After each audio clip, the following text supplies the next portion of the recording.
This is Elon Musk, Tesla's co-founder and CEO.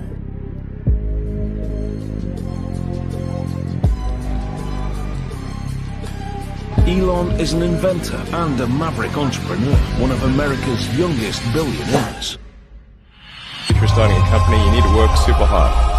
When my brother and I were starting our first company, instead of getting an apartment, we just rented a small office and we slept on the couch. How I describe myself? Genius, billionaire, playboy, philanthropist.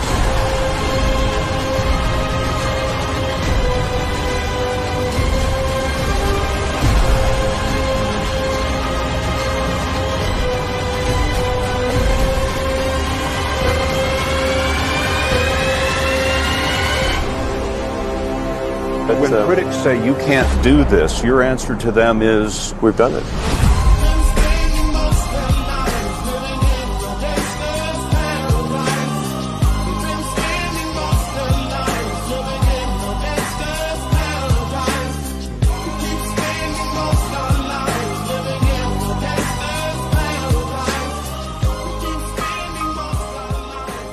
you say you didn't expect the company to be successful.